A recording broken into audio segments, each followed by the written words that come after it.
മലയാളികൾക്ക് വൻ തിരിച്ചടിയായി കുടിയേറ്റ നിയമം.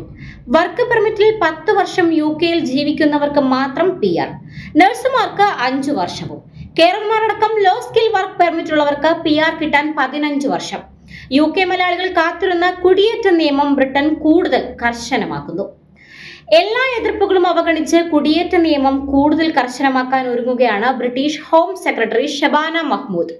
മനുഷ്യാവകാശ നിയമങ്ങൾ അടിസ്ഥാനമാക്കി ഇരവാദമുയർത്തി നാട് കടത്തൽ ഒഴിവാക്കുന്ന അനധികൃത കുടിയേറ്റക്കാർക്ക് ബ്രിട്ടനിൽ സ്ഥിര താമസത്തിനുള്ള പെർമനന്റ് ലീവ് ടു സ്റ്റേ ലഭിക്കണമെങ്കിൽ ഇനി 30 വർഷക്കാലം കാത്തിരിക്കേണ്ടതായി വരും. അതുപോലെ അധികം പരിചയം ആവശ്യമില്ലാത്ത ജോലികളിൽ ഏർപ്പെട്ടിരിക്കുന്ന, അതേസമയം സർക്കാർ ആനുകൂല്യങ്ങൾ കൈപ്പറ്റുന്ന വിദേശ തൊഴിലാളികൾക്ക് ILR ലഭിക്കാൻ 25 വർഷം വരെയും കാത്തിരിക്കേണ്ടതായി വരും. അതേസമയം NHS നഴ്സുമാർക്ക് PR ലഭിക്കുവാൻ 5 വർഷം തന്നെ മതി. എന്നാൽ നഴ്സിംഗ് ഹോമുകളിൽ ജോലി ചെയ്യുന്ന നഴ്സുമാരുടെ കാര്യത്തിൽ ഇതുവരെയും ഒരു വ്യക്തതയും വന്നിട്ടില്ല. ILRുമായി ബന്ധപ്പെട്ട വൻ മാറ്റങ്ങളുമായാണ് ഷബാന മഹ്മൂദ് കുടിയേറ്റ നിയമം കർശനമാക്കാൻ ഒരുങ്ങുന്നത്. 2021 മുതൽ UK-യിൽ കുടിയേറിയവർക്ക് കൂടി ബാധകമാകുന്ന രീതിയിൽ പിൻകാല പ്രാബല്യത്തോടെ ആയിരിക്കും ഇത് നടപ്പിലാക്കുക. അതിനു പുറമെ ബോട്ടുകളിൽ ചാനൽ കടന്നോ മറ്റു മാർഗങ്ങളിലൂടെയോ അനധികൃതമായി ബ്രിട്ടനിൽ എത്തുന്നവർക്കും വിസ കാലാവധി തീർന്നതിന് ശേഷവും ഇവിടെ തങ്ങുന്നവർക്ക് പിഴയും അടയ്ക്കേണ്ടതായി വരും. ഒരു അഭയാർത്ഥി UK-യിൽ എത്തിയ ദിവസം, അതല്ലെങ്കിൽ ഒരു സന്ദർശകൻ UK-യിൽ എത്തിയ ദിവസം മുതലായിരിക്കും വർദ്ധിപ്പിച്ച യോഗ്യതാ കാലാവധി ബാധകമാവുക എന്നും കൺസൾട്ടേഷനായി ഹോം ഓഫീസ് തയ്യാറാക്കിയ നിർദ്ദേശങ്ങളിൽ വ്യക്തമാക്കുന്നു.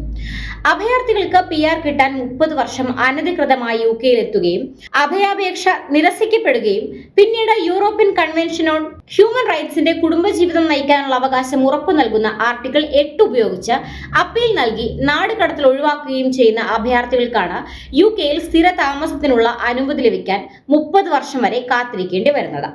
നിലവിൽ ഒട്ടുമിക്ക കുടിയേറ്റക്കാർക്കും UK-യിൽ നിയമവിധേയമായി എത്തി 5 വർഷത്തോളം കാലം ഇവിടെ കഴിഞ്ഞാൽ ILRനുള്ള യോഗ്യത ലഭിക്കും. എന്നാൽ പുതിയ നിർദ്ദേശം അനുസരിച്ച് ഇത് 10 വർഷമായി ഉയർത്തിയിട്ടുണ്ട്. അതേസമയം അധികം എക്സ്പീരിയൻസ് ആവശ്യമില്ലാത്ത കെയർ അസിസ്റ്റന്റ് പോലെയുള്ള തസ്തികകളിൽ ജോലി ചെയ്യുന്നവർക്ക് 15 വർഷം വരെ കാത്തിരിക്കേണ്ടി വരും സെറ്റിൽഡ് സ്റ്റാറ്റസ് എന്നുകൂടി അറിയപ്പെടുന്ന ILR ലഭിക്കണമെങ്കിൽ. അതേസമയം ഇക്കൂട്ടത്തിൽപ്പെട്ടവർ സർക്കാർ ക്ഷേമ ആനുകൂല്യങ്ങൾ കൈപ്പറ്റുന്നുണ്ടെങ്കിൽ കാലാവധി വീണ്ടും ദീർഘിപ്പിക്കും. 1 വർഷത്തിൽ താഴെ മാത്രം ആനുകൂല്യങ്ങൾ കൈപ്പറ്റുന്നവർക്ക് 5 വർഷം കൂടി കൂടുതലായി കാത്തിരിക്കേണ്ടി വരും. 1 വർഷത്തിലധികമായി ഈ ആനുകൂല്യങ്ങളിൽ ഏതെങ്കിലും കൈപ്പറ്റുന്നവരാണെങ്കിൽ ILR ലഭിക്കാൻ 10 വർഷം കൂടുതൽ, അതായത് 25 വർഷം കഴിഞ്ഞാൽ മാത്രമേ ILRനുള്ള യോഗ്യത നേടുകയുള്ളൂ. മലയാളികൾ അടക്കമുള്ള ആയിരക്കണക്കിന് വിദേശികളെ ബാധിക്കുന്ന ഈ നിയമ ഭേദഗതി ഒഴിവാക്കണമെന്ന ആവശ്യമാണ് ലോകത്തിന്റെ വിവിധ കോണുകളിൽ നിന്നും ഉയരുന്നത്. എന്നാൽ അമേരിക്കൻ പ്രസിഡന്റ് ട്രംപിന്റെ പാത പിന്തുടർന്ന് സ്വദേശിവൽക്കരണം നടത്താൻ ഉദ്ദേശിക്കുന്ന ഭരണകൂടം വലിയ വിട്ടുവീഴ്ചകൾക്ക് മുതിരില്ല എന്നാണ് ലഭിക്കുന്ന വിവരം.